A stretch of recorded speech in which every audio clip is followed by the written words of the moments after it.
Please comment where you are watching in the world. There's a strange kind of intimacy in the way people present themselves online. The curated bios, the filtered smiles, the half-truths tucked into captions. I've never been naive about it, never one of those love-at-first swipe types. But when I matched with Alira, all of that cynicism unraveled fast. Her profile wasn't flashy. No bikini shots or group photos that made you guess which one she was. Just a close-up of her face, warm brown eyes, auburn hair falling messily over one side, and a faint smirk that made it feel like she knew something you didn't. Her bio read, "Tell me your favorite David Lynch film. And don't say Mulholland Drive unless you mean it." I laughed when I read it. No one mentions David Lynch unless they're trying to be edgy. I replied anyway. Inland Empire. I still don't know what I watched, but I couldn't look away. She responded within minutes. Finally, someone who gets it. That was how it began. A simple exchange about surreal cinema that turned into a 3-hour message thread. By the end of the night, we'd jumped from movies to music, to childhood memories, to our most irrational fears. She was witty, articulate, and had this way of making you feel like you were the only person in the room, even when that room was a digital void. We moved to texting the next day. She sent voice notes, low and smoky, like she'd just woken up, even when she hadn't. Every message felt handwritten, crafted. She asked questions that felt rare. What book changed me, what my dog's name was as a kid, how I handled grief. I started looking forward to her messages the way you look forward to taking off tight shoes after a long day. She made it easy to open up. We met in person a week later. She suggested a bookstore cafe tucked into the corner of a historic district. Quiet, low lighting, the smell of espresso and dust. She wore a black velvet dress and deep red lipstick. She looked like a noir dream. "You're taller than I expected," she said, not breaking eye contact as she sipped her coffee. "You're sharper than I expected," I replied. Her laugh was soft, but her eyes didn't laugh with her. I chalked it up to nerves. First dates always have a strange energy. The conversation flowed like it had online. We talked about obscure documentaries, the ethics of AI, and why we both hated small talk. She touched my arm when she made a joke, laughed a little too hard at mine. There was a subtle, charged energy between us, like a string pulling taut under the surface. After she left that night, I found a note tucked into my coat pocket. "You smell like cedarwood and control." "I like it." I reread it 3 times. Smiled. Maybe I had finally met someone who saw me. We started seeing each other regularly. Not every day, but often enough that my routine bent around her. Her apartment was draped in silk curtains, old books, and lit candles. She always played vinyl records, slow, haunting music that filled the space like fog. One night, wrapped in her sheets, she whispered, "I've never felt this safe with anyone." I kissed her shoulder. "You can trust me." It didn't feel like a performance. Not then. But over time, things began to feel too aligned. At first, it was subtle. She'd mention a band I loved, one I hadn't talked about in years. She quoted a line from a screenplay I wrote in college, word for word. I asked her how she knew it. She said she must have seen it on my old blog. I didn't remember ever posting it publicly. Then came the coffee shop incident. We were walking downtown when she casually pointed to a tiny cafe. "You used to come here all the time, right? Before work." I stopped mid-step. "How'd you know that?" She smiled. "You told me." But I hadn't. I was certain. Later that night, I searched my name online. Dug up old social media posts, long-forgotten blogs. Nothing mentioned that cafe. I told myself I was being paranoid, that maybe I had mentioned it in passing. Relationships are about vulnerability, right? Maybe I was just not used to being seen. But the feeling was there, like a low hum you can't quite locate. A week later, a friend tagged me in an old photo on Facebook. A group shot from a film festival years ago. In the background, barely noticeable, was a woman with auburn hair standing near the edge of the frame. I zoomed in. It was Alira. My stomach dropped. I didn't know what to do. I didn't want to accuse her. I wasn't even sure what I'd be accusing her of. But I started paying closer attention. Her stories became inconsistent. She said she grew up in Vermont, but later mentioned a high school in Oregon. She claimed she hated horror films, but quoted the Babadook during dinner. Each slip was small, but together they formed a mosaic of contradiction. I confronted her gently. "Alira, where did you really grow up?" She didn't flinch. "Why are you asking?" "Because you've said 3 different places." She tilted her head. "Does it matter?" "It does to me." She smiled, slow and deliberate. I just wanted to be the version of me you'd fall for. My blood ran cold. This wasn't about compatibility. It was construction. She had built herself from my data, scraps of online content, tagged photos, half-remembered conversations. She was a reflection, not a person. A mirror polished to perfection. I liked you, I said, because I thought you were real. I am real, she whispered. Just not in the way you expected. I left that night. I blocked her number, deleted our messages, and scrubbed my digital footprint. But it didn't feel over. Weeks later, I started seeing her online again. New profiles, different names, but the same eyes. She messaged one of my friends on a dating app. Used the same line she used on me. Tell me your favorite David Lynch film. I didn't reply. I couldn't. The first time I met Cale in person, he told me he could feel my sadness before I said one word to him. We'd agreed to meet at a cozy little wine bar tucked behind a flower shop, not too loud, not too trendy. I arrived first, which was rare for me. I'm usually the one rushing in 5 minutes late, apologizing and laughing too hard at my own fluster. But that night, I sat at a high table by the window, watching people pass by in the amber glow of the street lamp, sipping a glass of Malbec to calm my nerves. Cale walked in like he'd already been there, like the bar had rearranged itself to welcome him. He was tall, but not in the intimidating way. He wore a gray Henley under a black wool coat, the sleeves pushed up just enough to show a tattoo on his forearm, something abstract, like falling leaves or broken wings. His eyes were a deep, stormy blue. And when they landed on me, I swear I felt like I'd been seen down to the marrow. "Marin," he said, with a sort of soft awe, like my name was a prayer. "Hi." I stood up, suddenly self-conscious about my posture, my lipstick, the way my sweater clung a little too tightly after sitting down. He leaned in and kissed my cheek. "You smell like rain," he murmured. "Not the storm. The kind right before it starts." I laughed, caught off guard. "That's poetic." "I feel things deeply," he said, like it was a confession. "Sometimes too deeply." We sat down. He didn't even glance at the menu. "I already know what I want," he said, eyes still on me. "But you take your time. You're someone who needs to feel the mood first, right?" It was eerie how accurate he was. I hadn't told him that. I hadn't told anyone that. I used to joke that I was emotionally porous in a world full of waterproof people. He asked me questions that bypassed the usual small talk buffer. What was the worst thing I'd ever done and didn't regret? When was the first time I realized my parents were flawed? What's the one thing I still haven't forgiven myself for? But the way he asked made it feel safe. Like he wasn't collecting information, he was holding space. He told me he was a trauma-informed meditation coach, that he volunteered with survivors of domestic violence, that he could read people's energy the way others read facial expressions. "I'm an empath," he said simply, "but not the Instagram kind." I smiled. "What does that mean?" "It means I don't weaponize it. I don't use it to manipulate. I just feel. And I can feel that you've been carrying things alone for a long time." He reached across the table and took my hand. My first instinct was to pull back, but something in his grip was grounding, like being held, not captured. "You don't have to do that with me," he said. "Do what?" "Perform strength." I should have questioned it. I should have asked how he knew that, or why he thought I needed saving. But I didn't.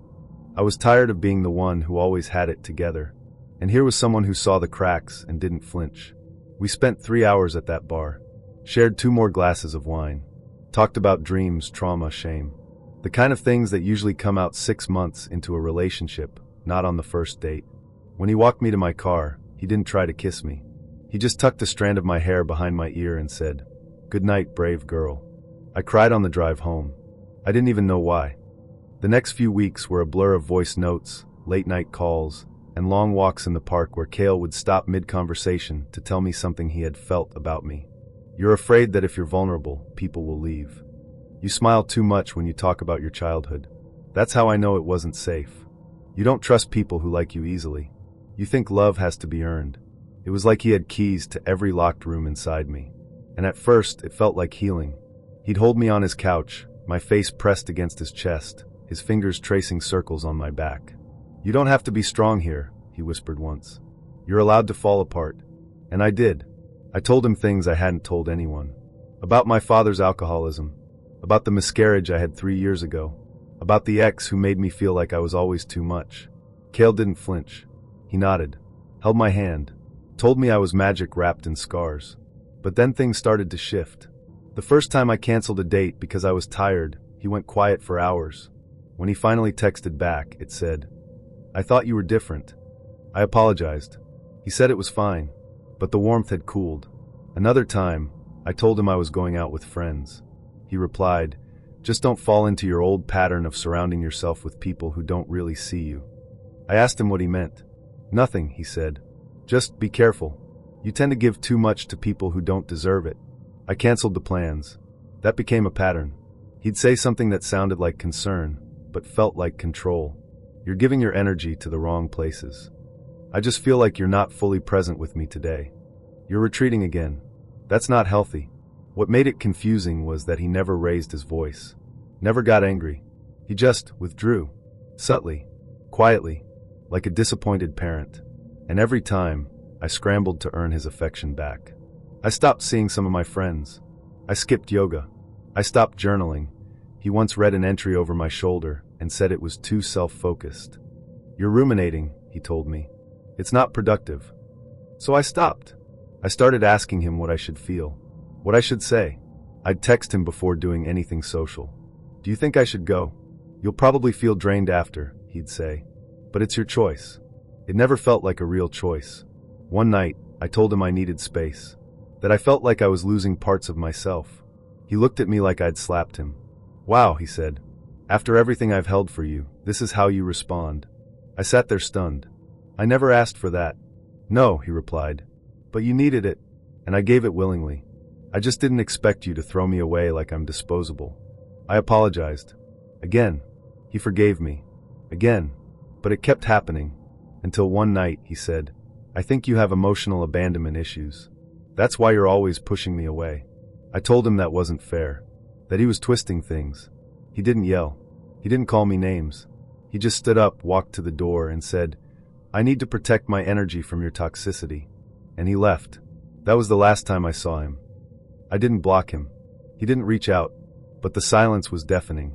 I spent weeks unraveling everything. Every compliment that had a hook in it. Every moment of empathy that doubled as surveillance. My therapist called it coercive control, soft abuse, emotional enmeshment. "He used your vulnerability as currency," she said. "And when you stopped paying, he left." It's been months. Sometimes I still hear his voice in my head when I try to speak my truth. Still doubt my gut because he told me I couldn't trust it. But I'm learning. Empathy doesn't come with strings, and love doesn't ask you to disappear. The first time I saw him, I was carrying a bag of frozen mangoes and a bottle of cheap wine, and he was holding a dead plant. We were in the elevator of my building, me sweaty from a long day at work, and him looking like someone had plucked him from a Scandinavian furniture catalog. Tousled hair, folded sleeves, wire-rimmed glasses, and a surprisingly sincere hi. The elevator jerked slightly as it started. He looked down at the plant in his hands. "Either I'm really bad with succulents," he said, "or this one died of natural causes." I smiled. "Murder it. That way you can stop blaming yourself." He laughed. "You live on 6? 5. I'm in 3D. Just moved in. If you hear obscure jazz at 3 a.m., it's either me or a ghost with excellent taste." That was it, our meet cute. 2 strangers, 1 dying plant, and a 40-second elevator ride that somehow stuck with me. The next day, he slipped a note under my door. "You're the first neighbor who made me laugh. Want to help me pick out a less suicidal succulent?" I said yes. His name was Theo. Theo and I didn't fall into a relationship. We slid into it like a warm bath. One night of dinner and wine turned into sleeping over, turned into toothbrushes in each other's bathrooms, turned into "what are we?" whispered against my neck at 2 a.m. He was charming in a disheveled, poet who pays his rent kind of way. Said he worked in publishing. Wrote essays when the mood struck, which apparently struck often, because he was always scribbling in a Moleskine or typing with intensity on his laptop. He had a reading voice that could make cereal box copy sound erotic, and he wore cologne that smelled like bergamot and secrets. He remembered the little things. My favorite tea. That I hated the word moist. That I once said I thought I was unlovable after my last breakup, and instead of flinching, he kissed my temple and whispered, "Not even close." I didn't ask too many questions. I was too busy feeling seen. Adored. Desirable in a way that felt designed specifically for me. Which, in hindsight, should have been my first clue. The cracks began small. He never let me into his apartment for more than a few minutes. He always came to mine. "It's a disaster zone," he'd say, laughing. "I'm not ready to let you see my chaos." I figured it was a guy thing. Privacy. Pride. Then there were the nights he'd disappear. No texts. No calls. Just gone. He'd reappear the next day with some vague story. Had to help a friend. Phone died. Fell asleep on someone's couch. He always looked wrecked. Tired. But he'd kiss me like he missed me, and I'd forget I was supposed to be angry. I started noticing other inconsistencies. He said he was an editor, but I never saw him go to work. He had no online presence, not even a LinkedIn. When I asked about it, he said he avoided the digital gaze.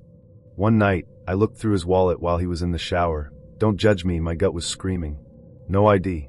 Just a Metro card and an old receipt from a gas station in Vermont. When I confronted him, he smiled. "Really, Liv? Snooping? Who are you, Theo?" "I'm the guy who brings you tea when you're sick. Who listens to your rants about your mother. Who makes you come so hard you forget your own name. Does it matter what label's on my business card?" I wanted to scream. But the thing is, he wasn't wrong. He had become a part of my life. In a way that felt tangled and deep. He knew me in ways no one else had. But I still didn't know him. Then came the woman. It was a Saturday morning. I was walking back from the farmer's market, arms full of overpriced produce and a sense of smug domesticity when I saw them. Theo. And her. She was tall, red-haired, wearing a scarf that looked expensive and a scowl that didn't fade.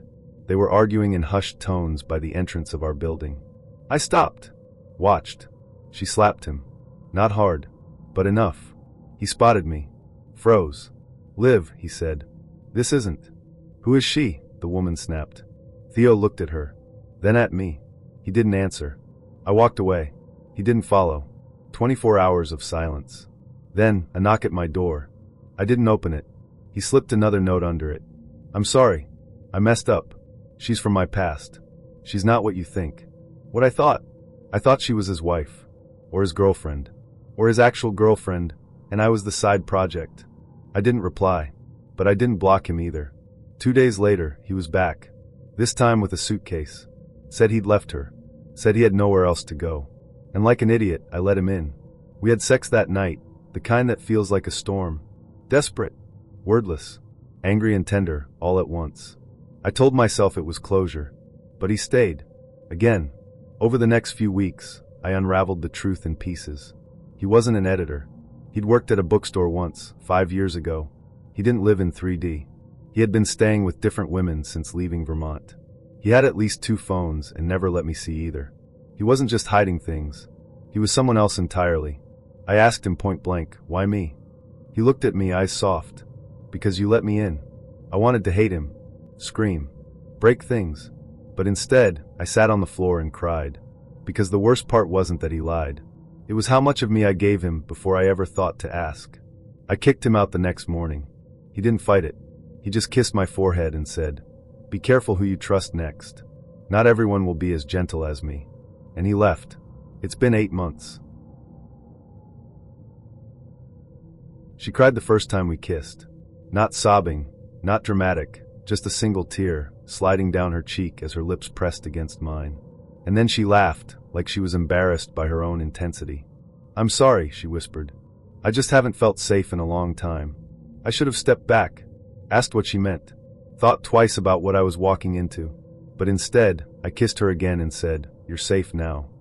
It felt like the right thing to say, like the kind of line you hear in movies, right before everything goes to hell." Her name was Solène. We'd been talking for a few days before we met up, a coffee shop date that turned into a 5-hour marathon of trauma stories, philosophical tangents, and long silences that didn't feel awkward. She had this way of looking at you like she was cataloging your soul, and when she listened, it was with her whole body. That night, she invited me back to her place. "I don't do this often," she said, unlocking the door. "But I feel like you're different." The apartment was dimly lit, filled with plants that looked like they were surviving on emotional neglect and secondhand incense. There were crystals on the windowsill and a blanket on the couch that smelled faintly of lavender and anxiety. We sat close, knees touching. She told me about her ex, the one who screamed in his sleep and once locked her out during an argument. About her father, who left when she was 7 and never called again. About the friend who OD'd in her arms. "I attract chaos," she said. but somehow you feel calm. I didn't know what to say, so I touched her leg. She touched my face. The kiss followed, and then the tear. The next morning, she made me eggs and played a playlist called For When Breathing Hurts. I thought that was a joke. It wasn't. You can stay if you want, she said. I mean, not just today. I mean in general.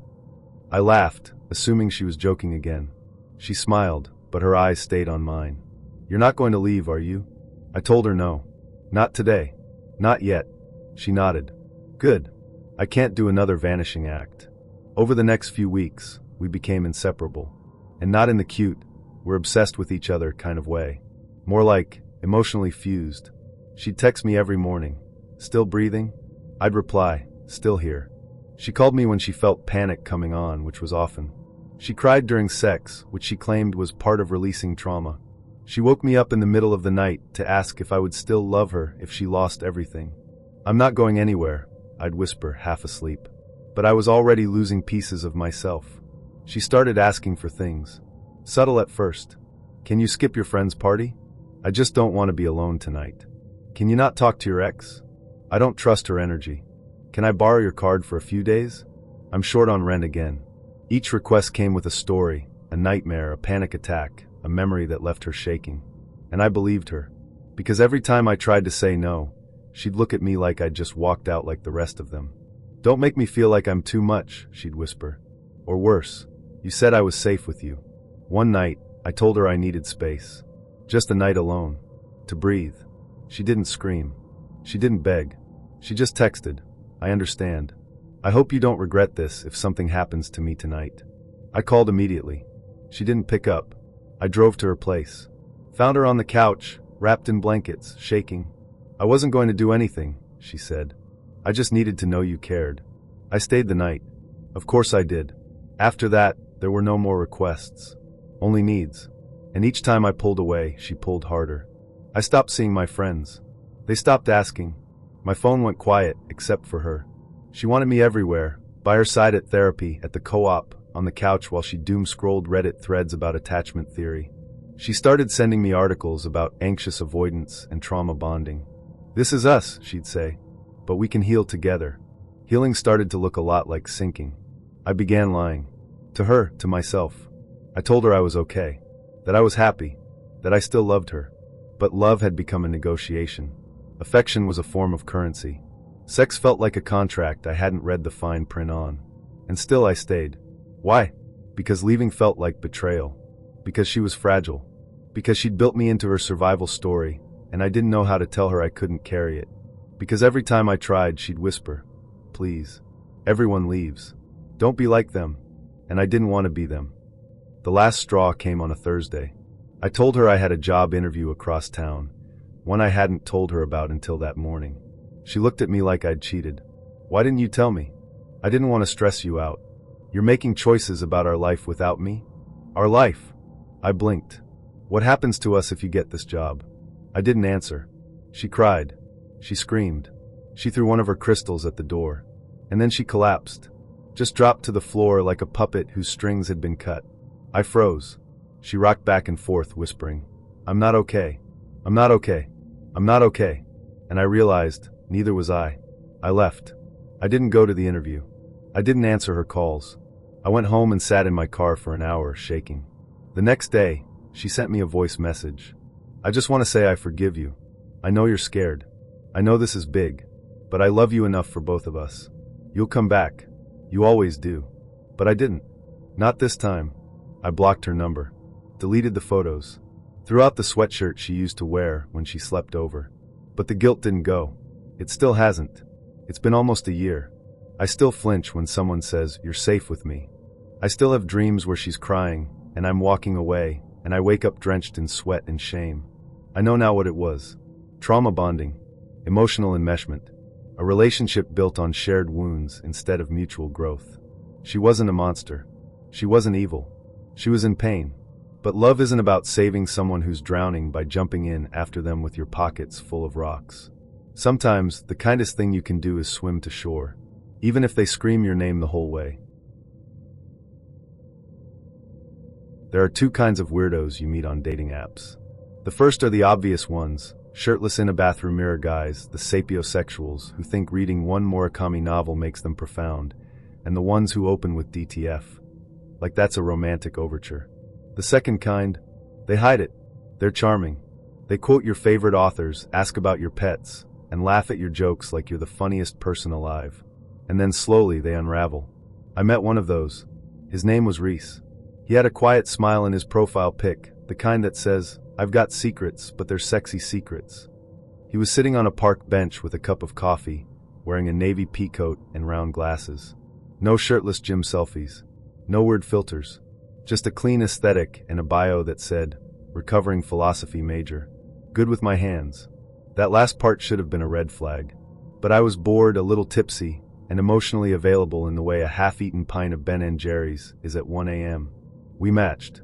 He messaged first. "Reese, are you as witty as your profile suggests, or is that just a clever ploy?" "Me, depends. Are you as mysterious as your peacoat, or is that just a clever disguise?" We met for drinks 3 days later. He was taller than I expected. Soft-spoken. He smelled like sandalwood and old books. He made me laugh so hard I snorted gin and tonic through my nose, which, in retrospect, was probably the moment he decided I was the one. He asked a lot of questions: where I worked, my favorite coffee order, my commute, the name of my cat. At the time I thought, wow, he's really attentive. Looking back, red flag number 2. But I was charmed. I'll admit it. We ended the night with a kiss outside a bookstore, his hand on the small of my back like he was claiming me just a little. He texted me the next morning. "Dreamt about you. You were reading Sylvia Plath and laughing. Even your dreams are poetic." Swoon. Slightly dramatic, but swoon. We went on 2 more dates. He brought me pastries from this tiny cafe I'd once mentioned in passing. He remembered my cat's name, Machi, and bought him a little knitted collar. He kissed the top of my head when we hugged and said things like, "You're safe with me," as if I'd been in danger before. After the 3rd date, I told him I wasn't feeling it. I tried to be gentle. "You're lovely. I just don't think we're a match long term." He didn't argue. He smiled, nodded, and said, "Thanks for being honest." I respect that. I remember thinking, wow, that was mature. Maybe I am good at this dating thing. Oh, sweet summer child. That was the last time I spoke to him. Until I saw him again. It was a week later. I was at my favorite coffee shop, the one 3 blocks from my apartment where I go to write and pretend I'm more productive than I actually am. I ordered my usual oat milk latte, extra hot, no judgment, and turned to sit down. Reese was there, at a table in the corner, reading the bell jar. He looked up, smiled, and said, "Funny seeing you here." I laughed. Nervously. "Yeah, small city." He didn't try to talk to me. Just nodded and went back to his book. I told myself it was a coincidence. But then it happened again. And again. The dog park on Sunday. The bookstore on Tuesday. The same row at the movie theater, twice. And always the same story. He'd smile, say hello, and act like it was nothing. I started to feel like I was being haunted by a very polite ghost. The final straw. I was walking home one night, earbuds in, half listening to a podcast about cults and probably manifesting bad vibes, when I stopped at a crosswalk. I turned. Reese was across the street. Just standing there. Watching me. He didn't wave. Didn't smile. Just stood still under a flickering street lamp like a scene from a psychological thriller that gets banned in Australia. I didn't sleep that night. The next morning, I found a note under my apartment door. Just a slip of paper. No envelope. My name written in neat cursive. Inside, "I miss the way you say my name like it's a secret." No signature. No contact. Just that. I did what any rational woman would do. I screamed into a pillow, ate an entire tray of freezer waffles, and Googled how to tell if you're being stalked without sounding crazy. Then I went to the police. They were useless. "He hasn't threatened you," the officer said with a shrug. "Sounds like a coincidence." Right. Coincidence. Like how I just happened to be a magnet for emotionally repressed men with trauma and Spotify Premium. I started changing my routine. Different coffee shop. Different grocery store. I even dyed my hair a shade darker and started wearing a beanie, like I was going through a lesbian awakening. It didn't help. He didn't stop. He never touched me. Never followed too close. Just appeared. Always watching. Always on the edge of my periphery. It was like he turned stalking into performance art. Eventually I broke. I decided to confront him. I waited until he showed up at the bookstore again. He was sitting in the philosophy section, pretending to read Camus, because of course he was. I walked up, heart pounding so hard I could hear it in my teeth. Reese. He looked up, calm as ever. Talia. Hi. Why are you following me? I'm not. You've shown up at my coffee shop, my grocery store, the cinema, the dog park. I like those places too, he said. It's not my fault we have similar taste. I blinked. You left a note under my door. His eyes didn't even flicker. I wanted to apologize for not being what you needed. That's not an apology. That's manipulation. He tilted his head. You're very reactive. That's when I realized I wasn't going to get anywhere with him. Reese didn't see what he was doing as wrong. To him, this was romantic persistence. A slow burn love story. Our love story. I left. I filed another report. This time I brought photos. Dates. Scam shots. They told me they'd look into it. Eventually Reese stopped appearing. Whether it was the police, the growing paper trail, or the fact that I threatened to post a TikTok calling him out, which I absolutely recorded, I'll never know. But he vanished. And yet, even now months later, I still find myself looking over my shoulder. I changed apartments. Got a Ring camera. My cat still growls at the hallway sometimes. I don't date much anymore. But when I do, I ask different questions. Not just what do you do? Or what's your favorite band? Now I ask, do you respect boundaries? Do you take no as a full sentence? And most importantly, have you ever read The Bell Jar? If they say yes, I run. He called me Lena the first time we had sex. It was soft, barely above a whisper, like he was moaning into the curve of my throat, but I heard it. I froze. He didn't notice, or pretended not to. I told myself I misheard, that he said Mael, and I was just riding the high of too many orgasms and too little sleep. But the second time, he said it again. Clearer. God, Lena. I pulled away. He blinked, confused. What's wrong? I searched his face for guilt. Found none. You called me Lena. No, I didn't. You did. He smiled. Don't be dramatic. The way he said it made me feel like I'd imagined the whole thing. Like I was the one who'd brought a ghost into the bed. But I hadn't. He had. His name was Kale. We met at a rooftop party I wasn't invited to. I was there with a friend of a friend, sipping something pink and overpriced when he walked over and asked, "Do you believe in second chances?" I raised an eyebrow. At life or at love? Both. He had a face built for apologies, soft eyes, strong jaw, that slightly wounded look that made women want to fix him without asking why he was broken in the first place. We talked for hours. He told me about his childhood, his dreams, his ex-girlfriend, briefly. It ended messy, he said. She wasn't who I thought she was. I didn't ask questions. I was too busy being flattered that someone that haunted wanted to haunt me next. Kale made me feel seen. Not the way other guys did, with compliments or cliches. He noticed things. The way I stirred my drink counterclockwise. How I bit my lip when I was thinking. That I wore silk camisoles under my sweaters because I liked how the secret softness felt against my skin. He said things like, "You smell like the first night of summer," and "I feel like I've known you forever." I told myself it was fate. But fate doesn't come with a script. And Kale was reading lines. He made playlists for me. At first, I thought it was sweet, until I noticed every song was a breakup anthem. Or worse, a please take me back serenade. He once played one while we were in bed. Naked. Breathless. The song ended with the words, "I'd do anything to have you again." He kissed me after and whispered, "You have no idea what this means to me." I didn't. But I would. We were 3 weeks in when I found the photos. I was looking for a charger in his apartment drawer when I found a stack of prints, actual photographs, glossy and deliberate. Him and a woman. Tall. Elegant. Hair like mine. Smile like mine, if mine had been through a few more heartbreaks. In every photo, they looked like they were in love. In one of them, she was wearing a necklace. The same one he gave me 2 days earlier. I felt my stomach twist. I put everything back. Didn't say a word. That night, he made me dinner. Lit candles. Told me he'd never felt this way about anyone since her. I finally asked, what was her name? He paused just a second too long. Lena. I nodded. You ever call me that by mistake? He smiled. No. Of course not. Liar. The unraveling was slow. He started comparing us. Not directly. Not at first. She used to make this dish, but yours is better. She would have hated this movie, You actually get it. She never liked to cuddle after. I love that with you. At first, it felt like I was winning, like I was being chosen. Then I realized I wasn't being chosen at all. I was being cast. I confronted him. We were in his kitchen. He was slicing limes. Barefoot. Humming. I said, "Do you still miss her?" He stopped humming. "I'm not stupid, Kale. You're not over her." He didn't deny it. He looked at me like I'd just spoiled a surprise ending. "I'm healing," he said. "And you're part of that." I stepped back. "I'm not your therapy." "You're not. You're my closure."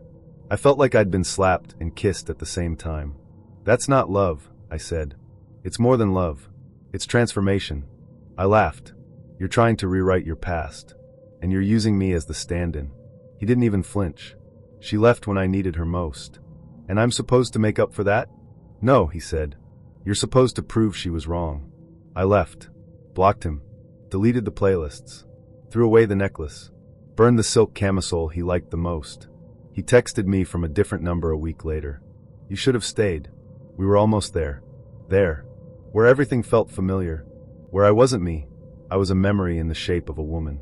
It's been 5 months. Sometimes I wonder if he found someone new. Someone who looks like Lena. Laughs like Lena. Sounds enough like her when she moans that he can pretend it's 2019 again. But I'm not angry anymore. I just pity the next girl. Because when a man doesn't want to heal, he recreates and calls it love. The first time I saw her, she was barefoot in a bookstore. Not in a cute, quirky way. In a "this floor belongs to me" way. She was standing in the philosophy section, holding a copy of The Art of Loving like it was a sacred text. Her hair was down to her waist. Her dress was linen loose, and somehow still made her look like temptation in human form. I wasn't supposed to talk to her. I was there to buy a gift. Get in, get out. But then she looked at me, eyes the color of dusk, and said, "You carry grief in your hips." I blinked.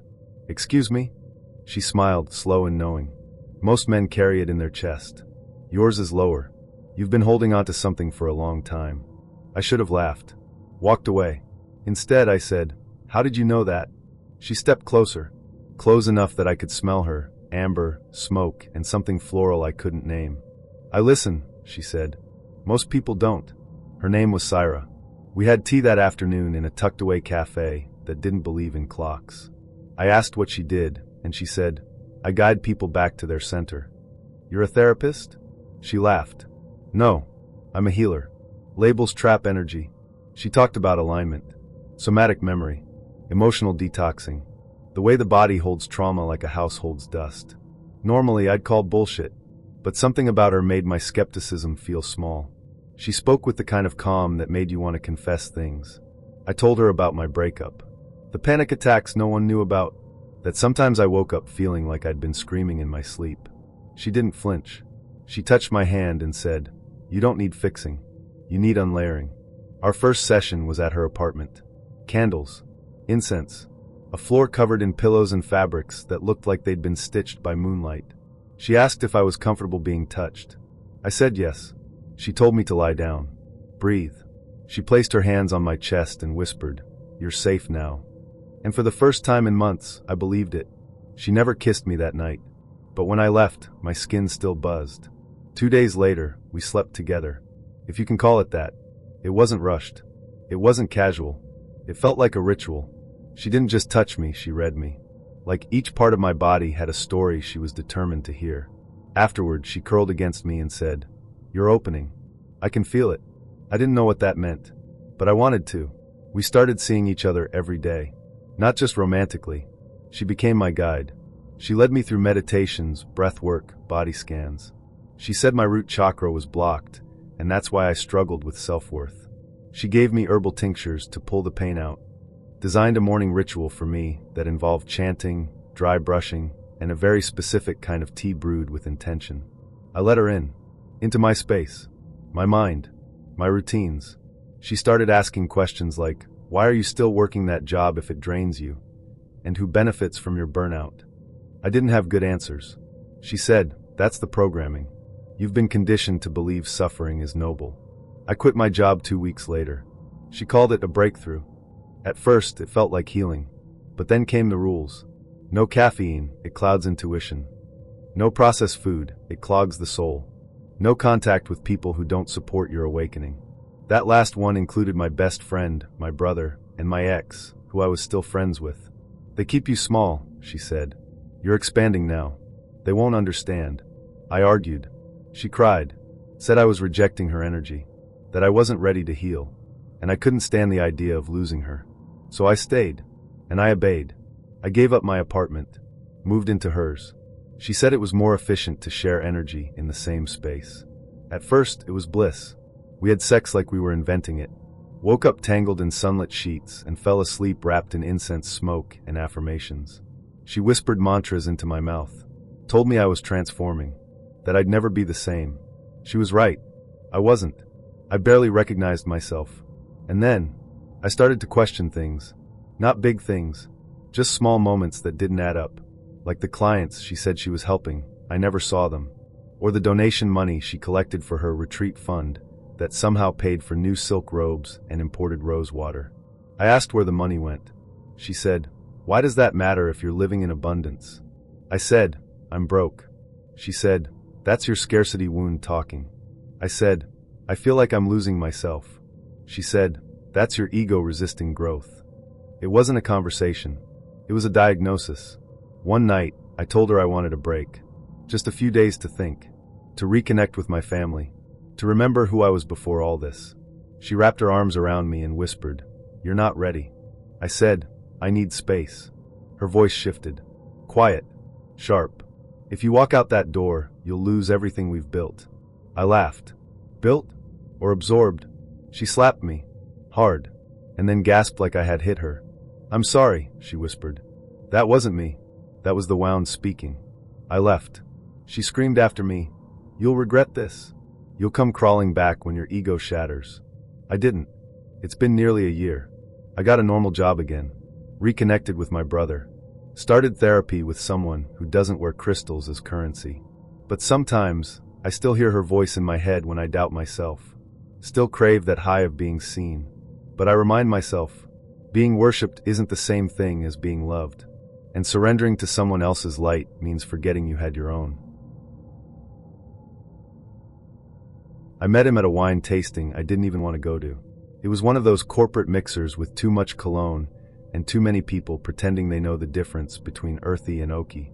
I was halfway through a glass of something red and overpriced when a man leaned in and said, "You look like you're trying very hard not to be here." He wasn't wrong. I turned. He had a smirk that said he knew how good his timing was, and eyes that made you want to say something clever, just to keep his attention for 5 more seconds. His name was Shane. He was charming in that practiced, just a bit too effortless way. He didn't flirt right away. He asked questions, laughed when I was sarcastic, offered to walk me to my car even though it wasn't late, and I wasn't wearing heels.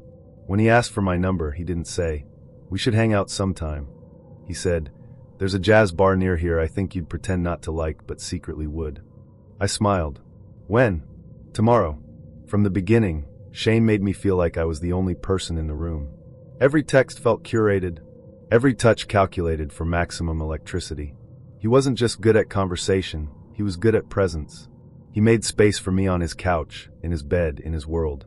But never on weekends. That was the first red flag I ignored. He never outright said he was unavailable, he just always had something. A work trip, a guy's night, a cousin's wedding in upstate New York. He'd text me photos of his drinks, blurry shots of hotel lobbies, vague captions like, "Missing this view," followed by a wink emoji. During the week, though, he was magnetic. We cooked pasta together in his kitchen while the sauce burned, and he kissed my neck between apologies. We lay naked on his couch watching terrible documentaries and laughing like we'd known each other for years. He'd trace circles on my back and say things like, "You make me feel still." I believed him. God help me, I did. There was a moment, 3 months in, when I started to feel the shift. We were at my apartment, wrapped in sheets and breathless from the kind of sex that leaves you unsure where your body ends and theirs begins. He was lying on his stomach, head turned toward me. "Your trouble," he said with a grin. "Why?" "Because I think I could fall for you." That sentence felt like a match to dry leaves. But then he added, "If things were different." I blinked. "Different how?" He smiled, closed his eyes, and said, "Don't ruin the moment." I should have pressed him. Instead, I kissed him. Hard. Like I could change the subject with my mouth. The unraveling started with a tagged photo. A friend of mine, Jamie, nosy and blessedly petty, texted me a screenshot. You seeing this? It was Shane, at a birthday dinner, sitting next to a woman with her hand on his thigh. The caption said, "Happy birthday to the man I love most in this world. My partner. My person." I stared at it until my eyes blurred. It had 117 likes. 24 comments. Heart emojis. You two are perfect. Finally someone who deserves you. Look at this love. I felt like I'd been sucker punched. I didn't cry. I didn't scream. I just sat there. And then I texted him. Dinner tomorrow? He replied instantly. Of course. He showed up like nothing was wrong, with Thai takeout and a bottle of wine. He kissed my forehead, kicked off his shoes, and asked if I'd missed him. I said yes. I poured the wine. I waited until the food was on our plates before I asked. So, who's Ava? He froze. Just for a second. But I saw it. The woman who tagged you in that birthday photo. I added, voice steady. The one who called you her partner. He didn't deny it. Didn't even try. He put down his fork and exhaled. Noelle, I was going to tell you. Were you? We've been in a weird place. I didn't know what we were anymore. You live with her. Yes. You sleep next to her. He didn't answer. You're in a relationship. He nodded slowly. It's complicated. I laughed. It was either that or throw the pad thai at his face. He reached for my hand. I pulled away. I didn't lie to hurt you, he said. I just didn't want to lose this. This. You. Us. There is no us, Shane. There never was. His eyes didn't flinch. But you felt it. I know you did. And that was what made it worse. Because I had felt it. And he'd used that. He tried to gaslight me. Said we never defined anything. That I assumed exclusivity. That I was reading into things. That he never promised me anything he couldn't give. But you said you were falling for me. I said if things were different. That's not a loophole. That's a betrayal. You knew I was busy on weekends. You never asked. You never offered. He stood. Paced. Rubbed the back of his neck like this was hard for him. I didn't mean for it to get this deep. It didn't get deep, Shane. You dug. He looked at me, and for the first time I saw it. Not guilt. Not regret. Resentment. Like I'd broken some unspoken rule by calling him out. I should go, he said. I opened the door. He walked out. Not a single word. He texted me a week later. I miss you. Then, I can't stop thinking about you. Then, she doesn't get me the way you do. I blocked him. A month later, I saw a new post. Him and Ava. At the beach. Caption. Every day I choose you. I didn't feel rage. I felt pity. For her. For me. For every woman out there who thinks she's the only one, when she's just the most convenient one. It's been 6 months. The first time I saw him lose his temper, he was defending me. We were standing in line at a taco truck, the kind of late-night spot that smells like heaven and regret. Some guy behind us made a crude comment, something about my legs and how they deserved their own national anthem. Before I could even turn around, Elias stepped between us. Say that again, he said, voice low, shoulders squared. The guy backed off. Elias turned to me, jaw still tight. You okay? I nodded, stunned.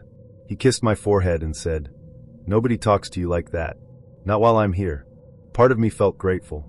Protected. The other part? A little uneasy. I ignored the second part. Because that's what you do when someone fights for you like a knight in a Netflix adaptation. You tell yourself they're intense because they care. That it's hot when someone defends your honor like you're the last pastry in the bakery. But I've learned that sometimes protection is just possession with good PR. Elias was magnetic.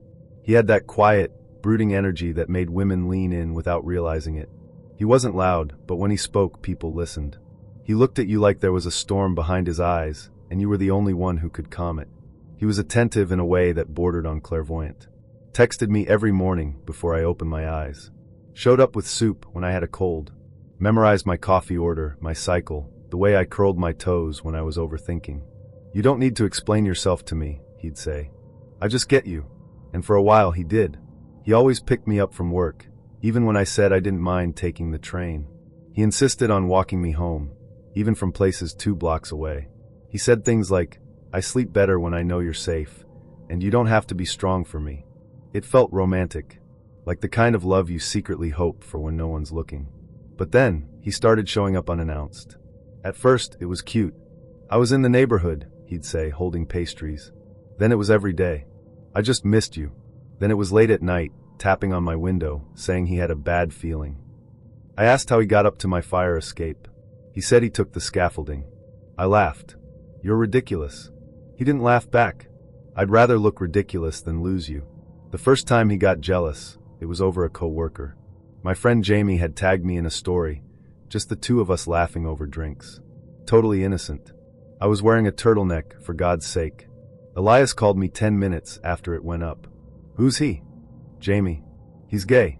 That's supposed to make me feel better? You're not serious. I don't like the way he looks at you. He literally asked if he could borrow my bronzer last week. That's not the point. What is the point? The point is, he said, voice flat, you're mine. I laughed. I thought he was being cheeky. He wasn't. After that, the rules started piling up. No posting pictures without running them by him. No going out without texting him the guest list. No flirty emojis, even with female friends, because it sends the wrong message. He said he trusted me. It was other people he didn't trust. You don't understand how guys think, he'd say. I've been that guy. I know when someone's trying to slide in. I told him I could handle myself. He told me that's what people say right before they get hurt. I started lying. Tiny things at first. Said I was working late when I was actually grabbing drinks with a friend. Said my phone died when I just didn't want to text for a while. I told myself it was harmless.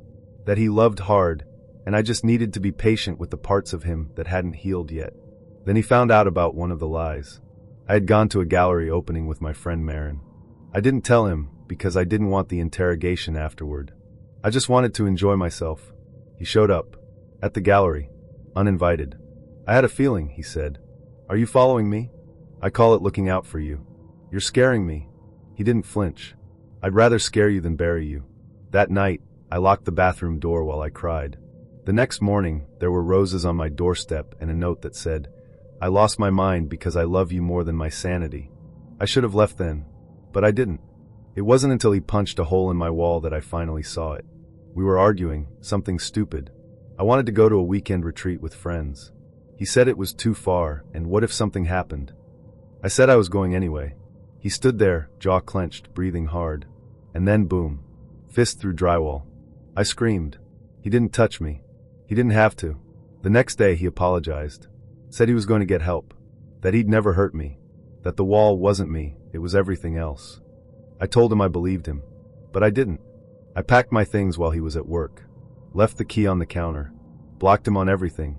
2 days later, I got a voicemail. 30 seconds of silence, then. I still sleep with your necklace under my pillow. Click. It's been over a year. I still flinch when a man raises his voice. Still hesitate before posting a photo with friends. Still look over my shoulder when I walk home late. But I talk about it now. Because possessiveness isn't protection. And love, real love, doesn't make you feel like a prisoner wrapped in silk. It doesn't watch you like prey. It watches with you. And lets you breathe. She said, I've been waiting for you, the moment we met. Not in a flirty, playful way. Not like a pickup line. She said it like a prophecy. I just stepped into a bookstore, one of those quiet, hidden ones that smells like dust and dried lavender. She was standing by the poetry shelf, holding a copy of The Prophet. Her eyes met mine, and she smiled like she already knew me. I've been waiting for you. I laughed, a little thrown. You must say that to all the guys who wander into the roomy section. She stepped closer. Only the ones who carry silence in their shoulders. What the hell did that even mean? But she was stunning. Dark curls, long neck, a voice like late-night radio. She wore a rust-colored dress that clung to her hips like it had been sewn there. I didn't walk away. I asked her name. Ziva. It meant radiance, she said. Of course it did. We had coffee 2 hours later. She didn't ask about my job or my hobbies. She asked about my dreams. What keeps you up at night? When did you first stop believing in magic? Who do you miss the most when it rains? At first, it was intense, but in that intoxicating way that makes you think this is something rare, something deep. Every answer I gave, she mirrored back with something even more vulnerable. It felt like we were peeling each other open. She said, this isn't a coincidence. There are no accidents when energy aligns. I said, you sound like a tarot deck. She smiled. Maybe. Or maybe I'm just the one meant to find you. We slept together on the second night. It wasn't planned. It wasn't rushed. She came to my place with a bottle of red and a playlist that felt like it had been curated from my teenage fantasies. Moody, slow, vocals like sighs. She stood in my kitchen barefoot, licking wine off her bottom lip, and said, "I've pictured this moment so many times, it feels like déjà vu." I asked how she could know that already. She traced her finger down my chest. "Because I felt you before. We didn't make love. We collided." She kissed like she was trying to memorize me from the inside out. Said things like, "I want to know what your bones sound like when they break for someone." When I came, she whispered, "I knew you'd sound like that." After, she curled into me like we'd done this 100 times. I should have been creeped out. Instead, I kissed her forehead and said, "You feel familiar." She whispered, "It's because we've done this before." The cracks started small. She'd finish my sentences, not in a cute, overlapping way, but with eerie accuracy. I'd be halfway through a story and she'd say, "And then you left without saying goodbye because you thought silence was kinder." She was right. Too right. She knew things I hadn't told her. That my mother died suddenly. That I used to collect feathers as a kid. That I had a scar on my back from falling through a glass door when I was 8. I asked, "How do you know that?" She smiled. I listened better than most. I should have questioned it, but she made me feel chosen. And chosen is a powerful drug. One night, we were lying in bed, and she said, "You looked so peaceful that day in the park. I almost didn't want to interrupt you." I turned my head. "What?" She blinked. "The day we met. I saw you reading on the bench before you came to the bookstore." I sat up. "I didn't see you there." She shrugged. "You were lost in your book." I hadn't told her I'd been at the park before the bookstore. No one knew that. Later, I checked my phone's photo library. There was a candid shot I took of the trees. Zoomed in the background. There she was, sitting 2 benches away, watching. I confronted her. "You followed me." She didn't deny it. "I saw you at the gallery 2 weeks before we spoke. You looked familiar. So I found your name, your socials. I listened to your music, read your essays. I knew we'd connect. I just had to wait for the opening."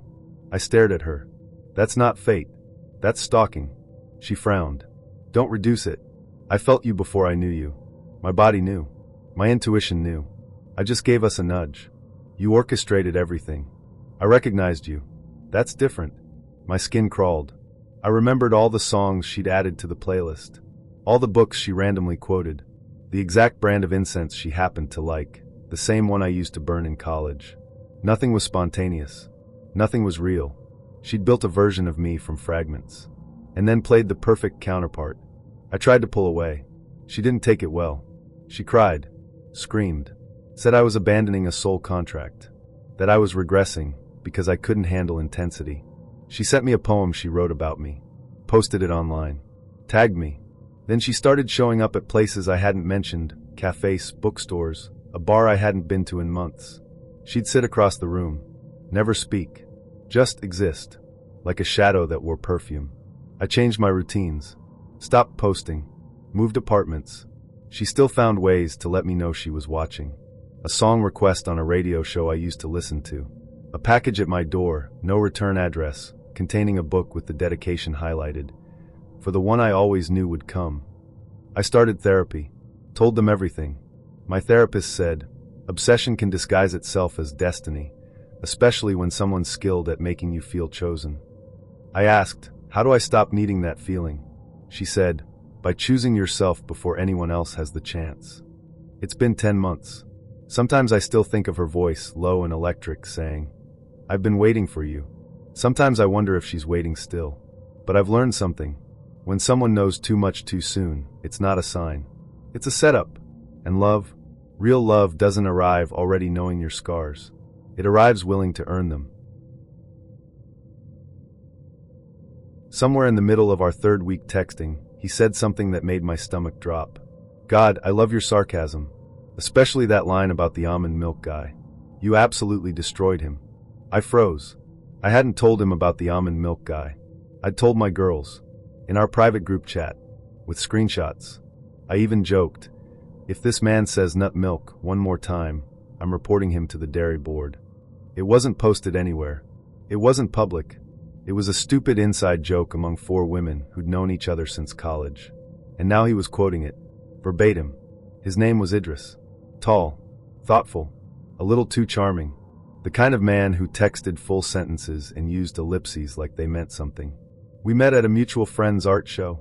He offered me the last glass of wine and said, "Beautiful women shouldn't have to settle for carbonated water unless they choose to." I laughed. He smirked. It was a moment. He asked for my number instead of my Instagram. I liked that. We started texting the next day. He was clever, funny, self-aware. He'd flirt without pushing, ask questions that made me feel interesting. He even remembered things I barely remembered telling him. My favorite ice cream flavor, the book that made me cry in high school, the name of my childhood dog. "I pay attention," he said. At first, it felt flattering.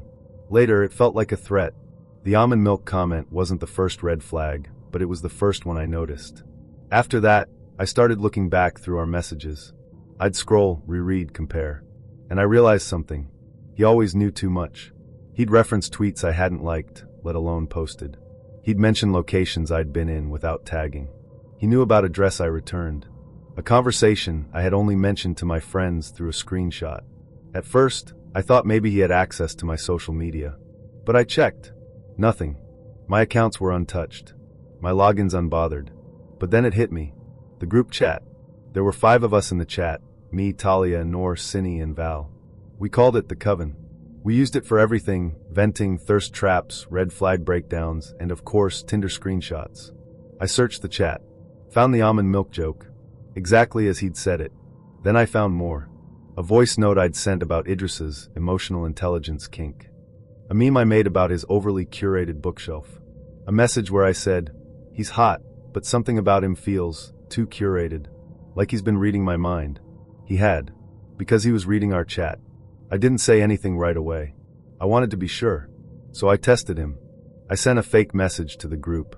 He just texted me again. I think he's gonna say soul connection tonight. If he does, I'm out. For hours later, over dinner, he leaned in, stroked my wrist, and said, "You ever feel like this is a soul connection?" I stared at him. He smiled softly, like he knew exactly what he was doing. I didn't storm out. I didn't confront him. I watched. And I crafted a plan. The next morning, I called each of the girls separately, told them what I suspected. They were horrified, furious. Some cried, or said, "I had a weird feeling about him before. I just thought you were into the intensity." Cindy asked, "You think he's hacked one of us?" I did. I just didn't know which one. So we staged it. A fake conversation. I told the group, "I'm thinking of surprising him with a weekend trip. Somewhere warm. Maybe Valencia." We waited. That night, he sent me a photo of a beach. Caption: "Random thought. Ever been to Valencia?" Gotcha. I confronted him the next day. "Which one of them gave you access?" He didn't flinch. "Access to what?" "My group chat." He blinked, too slow. I stepped closer. "You've been quoting things I've never sent you. Things I've only said to my friends. You think I wouldn't notice?" Still, he didn't panic. He just sighed. "You're smart," he said. "I was hoping you'd figure it out." He said it like it was a compliment. I wanted to slap him. Instead, I said, "Why?" He shrugged. "I wanted to understand you. The real you. Not the curated version." "You mean the private version?" "That's the only version that matters." "You violated me." He tilted his head. "No. I paid attention." "You stole." I listened. "Through AF ****ing backdoor Idris." He stepped forward. His voice dropped. "You don't get it, Celine. I loved the you that you didn't even show me yet. That wasn't love." He smiled bitter. "Then why did it feel like it?" I left. Blocked him. Changed my passwords. My number. My entire digital presence. Later, we found out he'd gotten access by cloning Val's old phone. She'd upgraded, sold the device, and somehow he'd gotten it, restored it, accessed her apps, and read everything. For weeks. Months, maybe. He knew everything. Our jokes. Our fears. Our inner circle. He'd memorized me from the inside out. It's been nearly a year. Sometimes I still hesitate before speaking in group chats. Still wonder if I'm being watched. Still feel like someone's collecting my words in a folder somewhere, waiting to use them to mirror me back to myself. But I've learned something. Intimacy offered too early isn't real. And anyone who wants to know your secrets before you've given them isn't curious. They're hunting. It started with a song. Not just any song, something obscure. French jazz with a slow, smoky trumpet and a woman's voice like melting candle wax. I was humming it under my breath at a friend's dinner party, wine in one hand, out of place in a room full of couples. He heard me from across the table. "Camille Berdault?" he asked. I looked up, surprised. "You know her?" "She's on my Sunday playlist," he said. That was how it began. Not with sparks or flirtation or a swipe, but with music. Like the soundtrack had already queued us up. His name was Jalen. Unusual. Soft-spoken. The kind of man who looked like he'd cry during poetry readings, but fuck you like he'd been starving. We talked all night. Shared AirPods in the kitchen while people played card games around us. He played me a track I'd never heard before, an instrumental that made my chest ache. By the end of the night, he'd created a shared playlist and invited me to it. "Let's build something slow," he said. I should have known. Anything built slowly gives you time to forget it might collapse. We began trading songs like secrets. I'd add something flirty, he'd counter with something aching. I'd send a track with a bass line that throbbed under the skin. He'd respond with a soft piano solo that felt like it had been written just to say my name. Music became our foreplay. We hadn't even kissed yet, but I was already wet when I heard certain chords. He'd text me lyrics with no context. Just a line, a timestamp, a feeling. By week 2, the playlist felt alive. It read my moods better than I could. On days when I was anxious, it leaned ambient. On days I felt bold, it pulsed with synths and percussion. I'd wake up to new additions that matched my dreams, songs I hadn't mentioned, but that somehow aligned completely. I asked him once jokingly, "Are you psychic?" He replied, "No, just observant." The first time we slept together, he didn't undress me right away. He played a song, slow, metallic, sensual. Something from Iceland, I think. He stood behind me, kissed my shoulder, and said, "Don't rush. Let the sound move first." So we moved with the music. He kissed me like lyrics. Bit my bottom lip with rhythm. His hand between my thighs matched the beat perfectly. And when I came, God, it felt like I was syncing with a track only he could hear. Afterward, we lay there in silence while a harp solo played softly from his phone. He whispered, "You're already in the playlist." I thought he meant it metaphorically. He didn't. Over the next few weeks, the playlist grew. We kept adding. Over 300 songs. It became our ritual. We wouldn't say goodnight or thinking of you. We'd just drop a track and let it speak for us. But then things got strange. I began noticing that the songs he added seemed to know things I hadn't told him. A track called "Sleepless in Midtown," the day after I spent a restless night at my sister's place in Midtown. A melancholic acoustic song titled "She's Pulling Away," after I canceled a date to be alone. A remix with the lyric, "You're not texting me back, but I'm still in your head." I stared at that one for a long time. Because I hadn't texted back. Not for hours. And I was thinking of him. Right as he added the song. I told myself I was imagining it. He was just intuitive. Reading between the lines. But then came the timestamps. It started subtle. He'd add songs at oddly specific moments, after I'd just left a location. After I'd posted a story. After I'd deleted one. A track called "In Your Building" was added exactly 10 minutes after I walked into mine. He never asked where I was. He never had to. I asked him once casually, "How do you always know what to send?" He smiled. "You're easy to feel."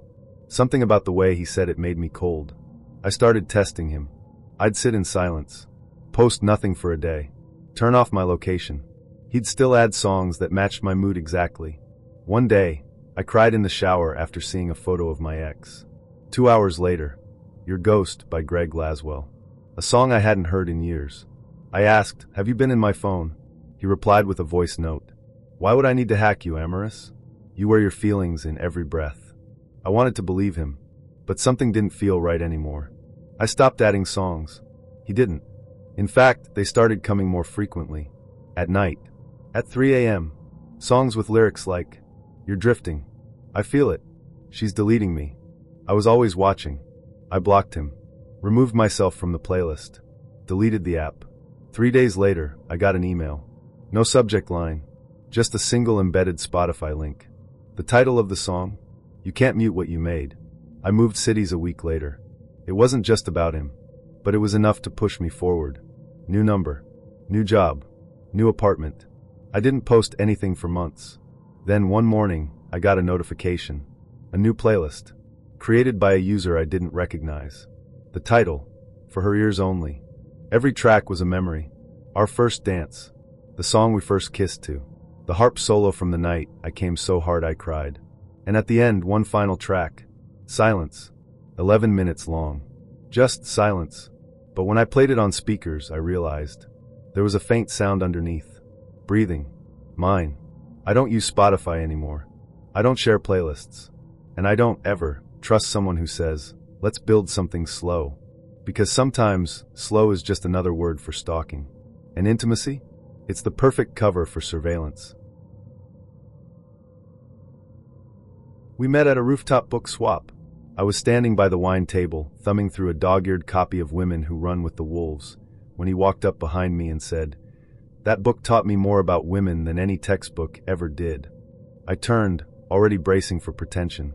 But he was calm, clean-shaven. His accent, French, maybe North African, curved his words in a way that made them feel warmer than they were. "You're saying you've read it?" I asked. "Twice," he said, smiling. "I'm a therapist. It's required reading if you want to understand the feminine unconscious." That word, therapist, landed like a charm. I just started seeing one myself, and the idea of someone who already got it, who spoke the language of inner wounds and shadow work, was magnetic. His name was Nadir. It meant rare, he told me. Like a lunar eclipse. I should have known then.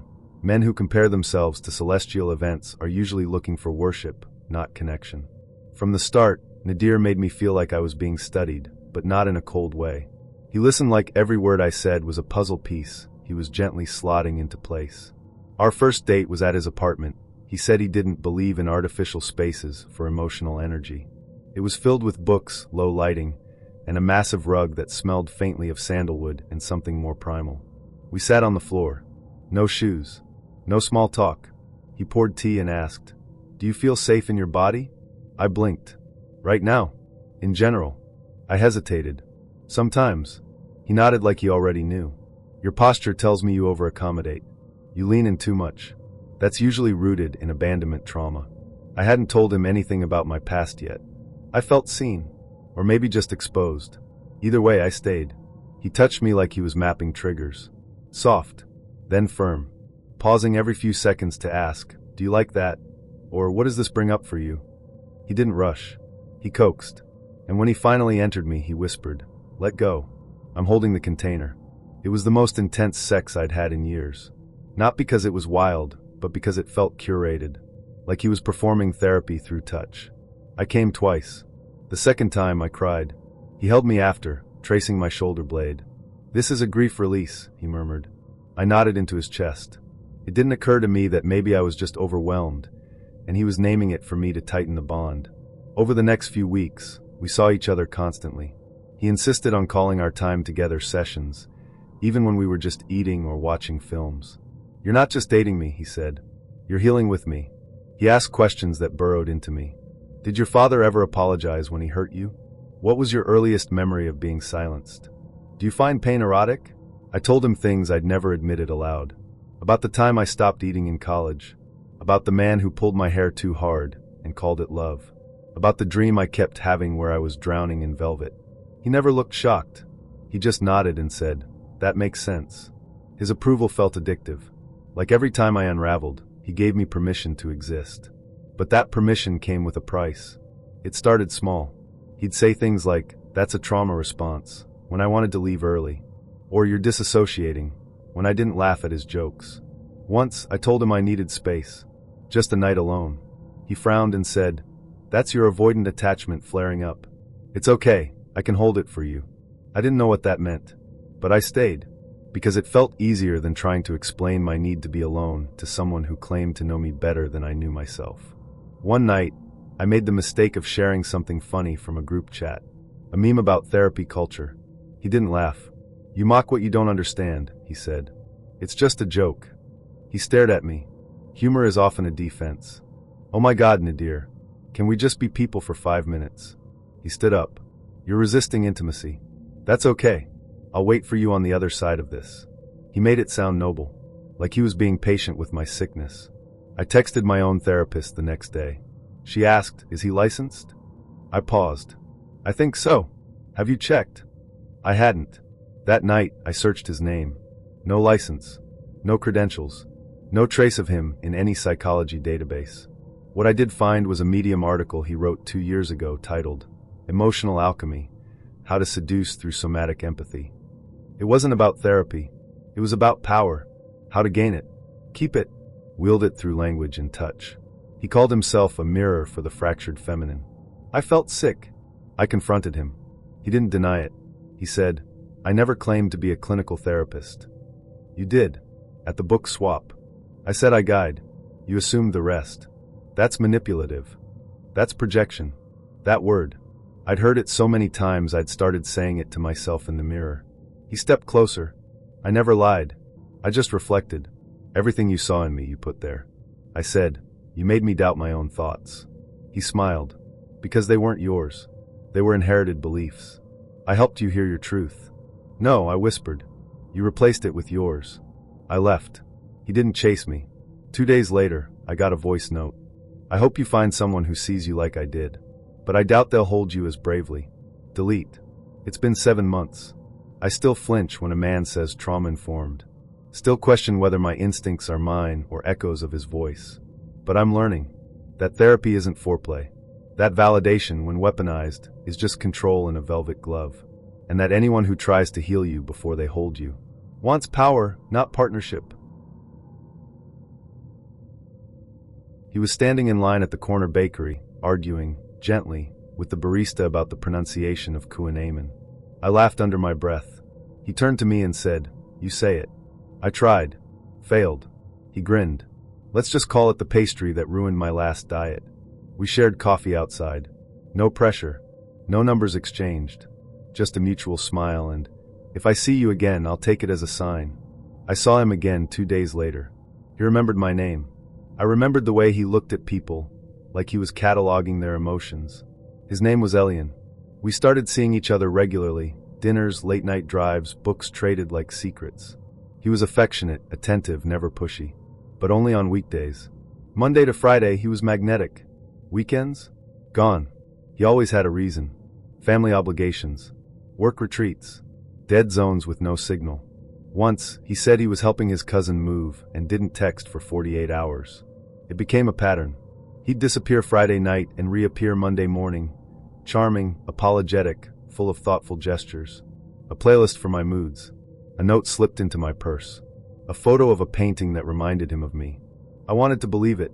I told myself I was overthinking it. Until I wasn't. One Sunday night, I got curious. I opened Instagram and searched his handle. Nothing new on his grid, but I noticed something odd. He had a private tagged photo. I clicked. It was from a woman, smiling, in a kitchen that wasn't his. Her caption said, Weekend rituals with my love. The date matched the weekend. He said he was out of town. I clicked her profile. She'd been posting him for months. Always on weekends. Always from a different city. I didn't confront him right away. I watched. I waited. The next Friday I asked, Are you free this weekend? He smiled, apologetic. Can't. My goddaughter's birthday. Out of town. I kissed him goodbye and followed him. He didn't drive to a family event. He drove 2 hours south to a quiet suburb. She opened the door before he knocked. He kissed her. The way he kissed me. I confronted him the next week. He didn't deny it. He just sat there calm and said, I didn't lie. I compartmentalized. Is that supposed to make me feel better? No, he said. But maybe it'll help you understand. I stared at him, stunned. You had a schedule. You planned your lies like shifts. He nodded. It worked. Until it didn't. I left. He didn't follow. It's been 6 months. Sometimes I still think about his weekday tenderness, how perfectly he fit into my life from Monday to Friday. Then I remember that comfort isn't always connection, and some people love best when it's convenient. The first message came 3 days after I slept with him. Just a number. No name. No greeting. It read, You really think he's clean? I blinked at the screen. The bubble disappeared, then reappeared. He wasn't 3 weeks ago. I stared at it, chest tight. I hadn't told anyone we'd had sex. We'd only been seeing each other for 2 weeks. It had been slow, flirty, full of long glances and quiet touches. We finally crossed the line on a rainy Thursday night, after wine and a long kiss in my hallway. His name was Kian. He had a laugh that made you lean in and a voice that made you stay. I didn't reply to the message. I told myself it was spam. A scam. Someone trying to rattle me. But I didn't sleep that night. And in the morning, I found the second message waiting. Ask him about the girl with the red scarf. Ask him what happened to her toothbrush. The next time I saw Kian, I didn't say anything. I watched him. The way he moved around the kitchen like he belonged there. How he made coffee for both of us without asking how I took it, because he'd already remembered. He kissed me softly, hands lingering on my back. I almost forgot the messages. Until I went to the bathroom and saw it. A pink razor in the shower, tucked behind his bottle of conditioner. It was too clean to be forgotten, too recent to be old. I confronted him. Not with anger, just curiosity. Do you live with someone? He frowned. No. Why? There's a razor in your shower. He laughed. That's my sister's. She stayed here last week. It sounded rehearsed. Still, I let it go. Until the third message came. That's not his sister's. I used that razor yesterday. I started digging. Nothing extreme. Just light stalking. But the more I looked, the more I found. His social media was sparse. No tags. No recent photos with women. But there were gaps. Weekends where he vanished. Nights he didn't text back. A few blurry photos in the background of someone else's post. A woman with long dark hair, always just out of focus. Then came the fourth message. I'm still living here. I sleep on the couch when you come over. He says I'm crazy. But I've never left. I asked Kian directly. Is there someone else? He looked hurt. No. Of course not. Someone who thinks you're still together? He sighed. My ex maybe. She has trouble letting go. Is she still in your life? He hesitated. She's around. We broke up months ago. But she's having a hard time moving forward. And she has a key? He didn't answer. I walked out. That night, I got a message with a photo. Me. In his kitchen. Making tea. Hair tied up. Back turned. The angle was from the hallway. He told me you were just a friend. I deleted it. Then I vomited. I didn't block the number. I wanted to understand. I replied, "Why are you still there?" The response came immediately. Because he made promises. He said I was it. He said he just needed space, not someone else. Then you showed up. I wrote. He said you broke up months ago. She answered. He says a lot of things. I stopped seeing him. But he didn't stop texting. He said he missed me. That he was sorry. That his ex was unstable, and he was trying to create distance. He said, "You're real. She's history." I didn't respond. Until the night I came home and found a note under my door. It wasn't from him. It was written in sharp, neat cursive. If you come back, I'll be watching. He still fucks me when you leave. I moved 2 weeks later. The last time I saw Kian, it was an accident. A bookstore. He was alone. Or so I thought. We locked eyes. He walked toward me. Then she appeared behind him. Not clinging. Not hiding. Just there. Like she'd always been there. He looked at her. Then at me. And said nothing. I turned and left. I didn't need to hear it. I already knew the story. It's been nearly a year. I still flinch when I hear footsteps behind me on the stairs. I still check the corners of my photos before I post anything. But I've learned. Sometimes, the ex isn't over because they were never asked to leave. And sometimes love isn't a triangle. It's a trap, with 2 doors, and only one of them's unlocked. You know how everyone says to trust your gut? My gut didn't speak. It purred. The first time I met Tomasz, I wasn't thinking about red flags. I was thinking about how his voice curled around vowels like velvet. How he looked at me, not hungry, not desperate, but like he'd already tasted me in a dream and was simply waiting for the real thing to catch up. We met at a wine tasting in a converted greenhouse on the outskirts of the city. The kind of place where everything smells like wet stone and fermented oak, and time slows down just enough to make eye contact last longer than it should. He stood beside me at the Syrah table, swirling his glass like a ritual. I made a dumb joke about wine legs. He smiled, dimple and all, and said, "I always preferred mouths to legs." I nearly choked on my drink. He didn't laugh at his own line. He just waited, like he knew I'd need a second. His name was Tomasz. Polish, born in Wrocław, raised in Lisbon. He said it like a sigh, Tomasz. I repeated it, and he tilted his head, pleased. You say it like you've rolled me around in your mouth before. I should have walked away right then. But I didn't. I stayed. Our first date wasn't even a date. He invited me to a bookstore cafe that served espresso in tiny ceramic cups with cinnamon-dusted rims. We sat in the back corner and talked for 4 hours about scent memory, Portuguese poetry, the taste of metals in the mouth. He didn't touch me once, and yet my skin buzzed the entire time. He said things like, "I notice how you hold your breath when you don't want something, and I don't need to know everything about you, just the parts you forget to hide." When he walked me to my car, he kissed my hand like we were in a scene from In the Mood for Love. I went home and touched myself to the thought of his mouth just almost touching mine. The first time we slept together wasn't even meant to happen. He came over with a bottle of red and an old vinyl of Cesaria Evora. Said he wanted to hear something slow while watching the way I moved when I didn't know I was being watched. He said things like that, and I let him. We didn't rush. He took his time, tracing my collarbone with the back of his hand, like he was reading Braille.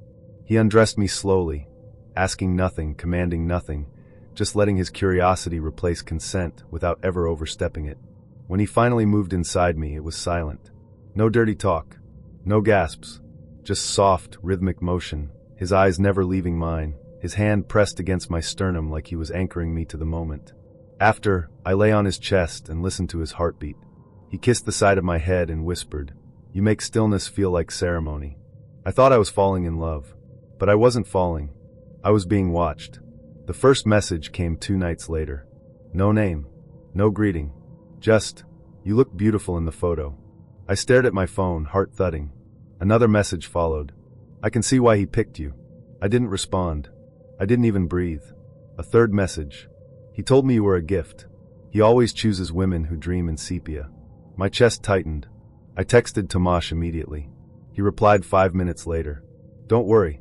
I'll explain everything. Just don't panic." We met in person the next night. He brought flowers, lilies not roses. Said he liked the way they surrendered to water. I asked him, "Who's messaging me?" He didn't lie. He said, "My wife." I froze. He reached for my hand, but I pulled away. "I thought you were divorced." "I never said that." "You assumed. You also didn't correct me when I asked if you lived alone." He exhaled. "We're married, but we have an understanding." I stared. "She knows about you," he added. I told her how I felt. "She supports me exploring. She likes seeing me light up." I shook my head. She messaged me. "That's not support. That's surveillance." He shrugged, almost regretfully. "She likes to be part of it. She doesn't touch. She just watches." I felt sick. "You showed her a photo of me." "Yes." "Did you take it when I was asleep?" "No. You let me. Remember? After we made love." It wasn't making love. Not anymore. Now it felt like performance art. I ghosted him after that. Blocked the number. Changed my Instagram settings. Tried to forget the way he said you're a gift, like I was an object to be unwrapped and passed between consenting adults who never actually asked for my consent. But he found a way back. A month later, I got a package. No note. Just a copy of On Love and Other Difficulties by Rilke. Inside, one line was underlined. "Love consists in this, that 2 solitudes protect and touch and greet each other." I threw it in the trash. But I kept thinking about it. And worse, I missed the way he touched me. The way he made me feel like art, like something rare. Until I remembered. Even museums lock up at night. Because admiration is just another way of saying, you belong behind glass. I never saw Tomasz again. But some nights, when the lights are low and I'm tracing my own skin just to feel something real, I think about the camera I never saw. The third pair of eyes I never consented to. He never told me what to do. He just made me feel like I could be better. It started with a DM. I'd commented on one of his reels, something about discipline and dopamine, and he replied with a thank you voice note. His voice was low, confident, like someone who never had to raise it to be heard. His name was Selim. Not Caleb. Selim. Latin, he said. Meant sky. He was a lifestyle coach, whatever that really meant. He posted videos about morning routines, the power of cold showers, quitting caffeine, journaling your demons. I didn't follow men like that, usually. But he was different. He didn't preach. He invited. Our first date felt like a wellness retreat disguised as foreplay. He took me to a raw food cafe. Talked about eye contact as intimacy. Said dopamine wasn't real connection. That pleasure without transformation was just noise. He kissed me slowly, like he was reading my nervous system. I felt seen. Not in a performative, Instagram quote kind of way, in the way that makes you want to rip your skin off and start over. He never criticized me outright. He'd just say things like, "You're so powerful when you're focused," or "You're in your feminine when you're not overthinking," or "You breathe like someone who's been holding her story too long." I started waking up earlier, drinking less, changing my clothes, my food, my words. He never asked me to, but I wanted him to keep looking at me the way he did when I was aligned. The sex was slow, intentional. He'd touch me like he was guiding energy, whisper things like, "Let go of the old version." Sometimes he'd stop just before I came and say, "Stay in your body." It wasn't domination. It was something trickier. He made surrender feel like growth. At first, I felt better. I journaled more, meditated, deleted half my closet, cleaned my apartment like it was a temple. But eventually I noticed I was never quite finished. There was always one more thing to transcend. My coffee habit, the way I fidgeted, the fact that I scrolled when I was anxious. He started saying things like, "That's not you. That's your pattern." Or, "I miss the version of you that was soft." I didn't realize I was being shaped, until I couldn't recognize myself. One night, I cried during sex. Not from pain, not from joy, just exhaustion. He pulled back. "You're not present." I whispered, "I'm trying." He exhaled. "That's the problem. You keep trying to be who you already are. You just don't believe it yet." I wanted to scream, but instead I apologized. The last straw was a video. He posted a reel about women in resistance, and used a voiceover clip of me crying, something I'd sent him privately during a vulnerable moment. He didn't name me, but I knew it was me. When I confronted him, he said, "It was beautiful. Your pain was sacred." I wanted to honor it. I said, "You used me." He shook his head. "I showed you." I left. He didn't follow. It's been months. Sometimes I still wake up at 5 a.m., instinctively reaching for my journal. Then I remember, I don't need to be my best self every day. Some days, just being is enough. Because anyone who makes you feel like you're always a project isn't a partner. They're just another kind of coach. And I'm not signing up for that program again. He listened better than anyone I'd ever met. That's what made me fall into him. Not fall in love, fall into. Like a warm bath. Like a trap disguised as comfort. We met at a panel on emotional intelligence, of all things. I was there for work, bored and scrolling through my phone, when he leaned over and said, "You're the only person here who looks more interesting than the speakers." I smiled without looking up. "And you're the only person here who thinks that line still works." He liked that. He liked being challenged. His name was Aaron. Turkish, he explained. Meant sane or peace, depending on context. I should have paid more attention to the second part, depending on context. Our first date was quiet. Coffee, no alcohol. He asked more questions than anyone usually does on a first date, but it didn't feel like an interview.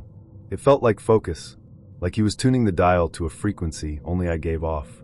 "What were you like at 12? He asked. I blinked. 12? Yeah, before you learned how to make people like you. I actually laughed. He didn't. He just watched me, tilting his head like he was filing the reaction away. I thought it was romantic. I didn't know I was being recorded, if not technically, then emotionally. We didn't have sex for 3 weeks. Not because he was shy, he wasn't. He was deliberate. He kissed me like he was testing temperature. Held me like he was memorizing my density. When we finally went to bed, it was after hours of bare skin pressed together, just breathing. He didn't say much, but he watched everything. When I moaned, he didn't speed up. He slowed down, like he wanted to see what else he could extract. He whispered, "You like praise, but only when it surprises you." I froze. "What? You don't trust compliments unless they sneak up on you." I didn't reply, but he was right. It thrilled me, and it scared me. After that night, things deepened. He sent me playlists titled "For After You Come." Wrote me letters in lowercase like secrets. Always knew exactly when I needed space, and when I needed to be pulled close. He was flawless. Too flawless. I started wondering how he got so good at reading me. Then I found the file. It was a Sunday morning. He was in the shower. I was curled in his bed, half naked, warm, dazed from the night before. I reached for his iPad to play music. It was already open. I saw a file with my name on it. Not a cutesy nickname. My full name. First and last. Curiosity 1. I tapped. It opened a document. The first line. Subject, Zorina Malik. Emotional type, surface guarded, deep reactive. My blood cooled. I kept reading. Avoids eye contact during vulnerability. Trust test, prolonged silence. Responds positively to uncertain praise. You might be the best I've had. Versus direct compliments. Erotic trigger. Breath near left ear, downward pressure on hips. High sensitivity. Said she doesn't like being watched, but didn't close her eyes during oral. Note, contradiction. I scrolled and scrolled. There were timestamps. Body maps. Quotes I'd forgotten saying. He had recorded me in words. Not illegally. Not technically. But intimately. Mechanically. I was a collection. A case study. He came out of the bathroom, towel low on his hips, water still dripping from his collarbone. I didn't look up. Why do you have a file on me? He paused. Then sat at the edge of the bed. You weren't supposed to see that. I laughed. That's your answer? It's not what you think. Oh good. Because I thought I was being emotionally dissected for pleasure. He looked at me like I was being dramatic. I track patterns. I've always done it. It helps me love better. Love. He softened. Yes. I wanted to give you exactly what you needed. I stared. No. You wanted to control how I felt. He looked away. Which told me everything. I left that morning. He didn't chase me. He did send a message the next day. Just one. I never used it against you. I just wanted to understand you better than anyone else ever did. I didn't block him. But I never answered. Here's the thing that haunts me. He wasn't cruel. He wasn't careless. He was precise. And that precision felt like love until I realized it wasn't real affection. It was performance. And I was simply a role he'd studied for. And passed. I wish I could say I saw it coming, that I recognized the signs early on, that I listened to the quiet tug of discomfort in my gut. But love, or something pretending to be it, has a way of blurring edges, softening red flags into pink ones. And Dorian knew exactly how to blur. It started on a rainy Tuesday, the kind where the sky sulks and the air hangs heavy. I had just gotten home from work, kicked off my heels, and poured myself a glass of red wine when the Bumble notification buzzed on my phone. You have the kindest eyes I've ever seen, the message read. I couldn't scroll past them. I almost didn't respond. I'd grown tired of the predictable intros. Hey, you up? Or the occasional emoji barrage. But something about Dorian's message, earnest, deliberate, stood apart.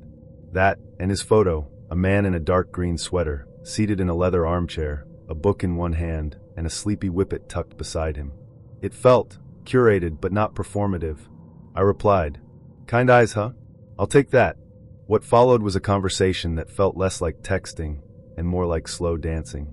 He asked questions no one else had ever asked on an app, about the first book I loved as a child, what song I'd want played at my funeral, his answer.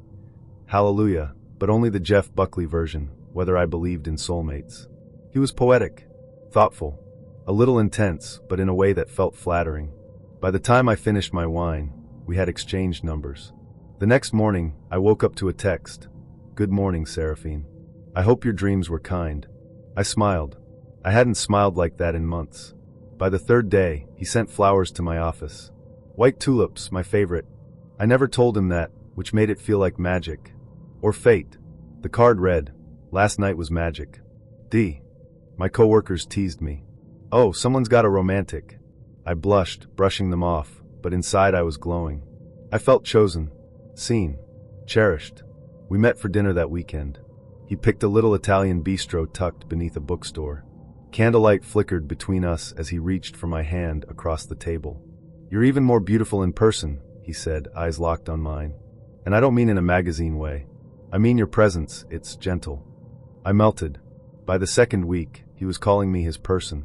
He texted me before I woke up, sent voice notes filled with poems he said reminded him of me, even mailed a framed photo of us together after our second date. It was overwhelming, but I mistook the intensity for love. "You're everything I've ever looked for," he whispered one night as we lay tangled in my sheets. "I know it's fast, but I love you, Seraphine." Love. That word already?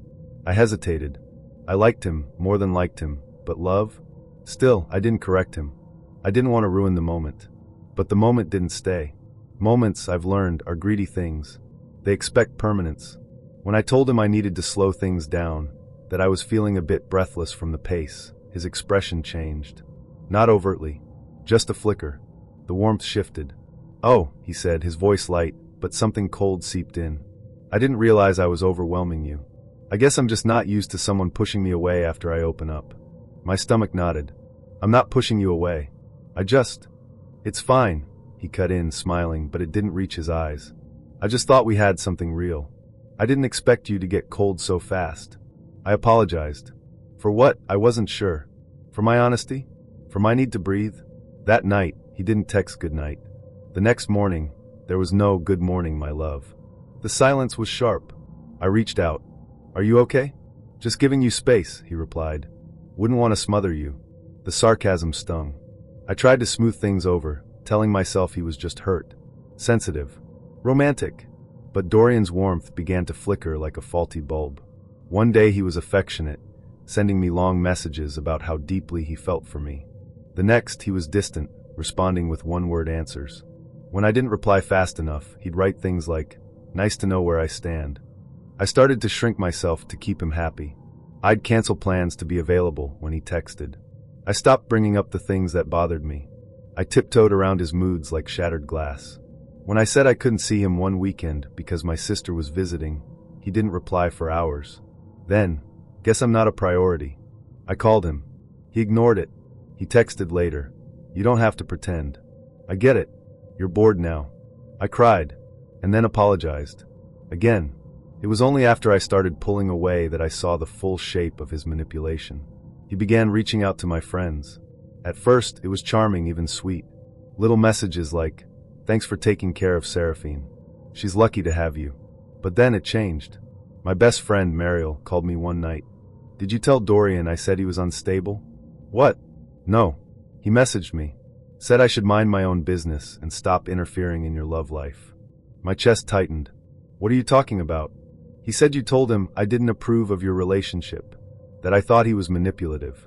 I hung up and called him furious. He answered, all wounded innocence. "Why are you so upset?" "I was just defending us." "No, you were putting words in my mouth. I thought we were a team, Seraphine. But I guess you're just like everyone else."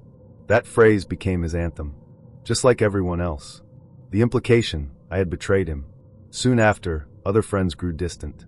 One asked if everything was okay between me and Dorian. He had messaged her saying he was worried about my mental health. He told another friend I was battling inner demons, and he was trying to help me heal. He was building a narrative, one where I was unstable, ungrateful, and he was the savior, the gentle, wounded lover. I confronted him. "You're poisoning my life. You're manipulating everyone around me." He looked at me calm. "You really think they'd believe that? You've been so emotional lately. Maybe you should talk to someone." I froze.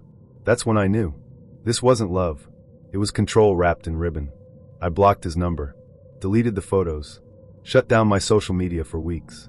But the damage had been done. I spent months rebuilding trust, with others and with myself. I questioned every decision, every memory. Was I too sensitive? Too selfish? Was I the problem? Therapy helped. Slowly. My therapist called it what it was: love bombing, gaslighting, emotional abuse. I still have the tulip card. I found it in a drawer months later. Last night was magic. I keep it not because I miss him, but to remind myself how easily enchantment can become entrapment. I knew he was different when he didn't flirt.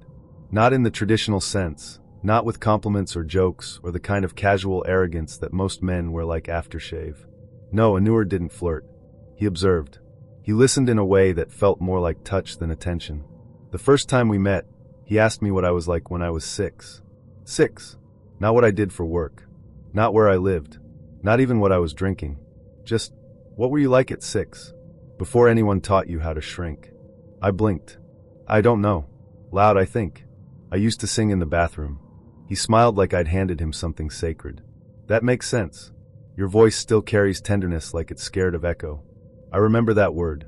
Echo. It stayed with me. Just like he did, for a while. We met in a writing workshop, of all places. He wasn't even in my group. Just passed me in the hallway and said, "You look like someone who rewrites her pain until it sounds like poetry." I should have clocked it for what it was, a line. A well-crafted one. But I was tired of men who didn't speak in full sentences. And Anur? He bled metaphors. He was Moroccan, raised in Marseille, moved to London at 17. He said his mother taught him how to make mint tea and fold grief into pockets so it wouldn't show in public. When he told me that, I didn't know if he meant it literally. I didn't ask. Some men invent their own mythologies. And some of us are too starved for softness to care if it's real. Our first date was in a jazz bar tucked behind a bookstore. No drinks, just herbal tea and candlelight. He asked if he could sit on the same side of the booth as me. Not to be close, he said.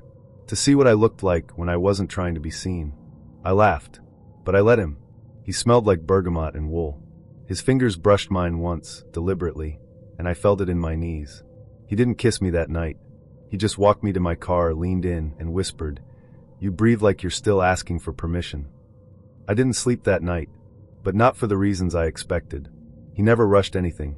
It was almost maddening, the way he stretched out the space between touches, like foreplay was a language and he wanted to learn the grammar before speaking it. We spent 2 weeks in what I can only describe as a slow-motion seduction. Long walks, shared desserts, voice messages that sounded like lullabies. He'd send me recordings of poems he liked, but read them himself, low and steady, like he wanted to replace my own thoughts. And it worked. I started thinking in his voice. The night we finally slept together, it was raining. Not a dramatic storm, just a soft, steady drizzle that made everything feel like it was happening inside a secret. He came over wearing a black sweater and carrying a book of Neruda's lost poems. Said he didn't want to read them to me. Just wanted them in the room. That should have been a red flag. Who brings poetry to a fuck? But I was already too far in. I wanted him the way you want silence after 3 days of noise. We sat on my couch, shoulder to shoulder. He played with the hem of my sleeve, slowly, like he was trying to memorize the texture. When he finally kissed me, it wasn't urgent. It was grateful, like he'd been waiting to earn it. And I let him. The sex was slow, reverent. He took off my clothes like he thought they might shatter. His hands were warm, steady, always asking without words. He kissed the inside of my wrist, my jaw, my ribs. He avoided my mouth for a long time. When I finally pulled him in, he whispered, "Now I believe you." I didn't ask what he meant. My brain was too far gone. He moved inside me like he was afraid of breaking something, me maybe, or himself. His eyes stayed on mine the entire time. There was no dirty talk, just breathing, and a single sentence whispered into my neck. "Let me stay where it's quiet." That was the moment I fell, not in love, but into his sadness. Afterward, we lay there in silence, my head on his chest, the rain tapping softly against the window. I felt good, held, seen, maybe even safe, until I felt his chest start to shake. I lifted my head. Tears. No. Sobs. He was crying hard, like something had snapped. I sat up, confused, still naked, blanket pulled around my hips. Anur? He didn't look at me, just kept crying. "I'm sorry," he whispered. I didn't think I'd feel so empty after. I blinked. "What do you mean?" He shook his head, covering his face with one hand. "It's not you.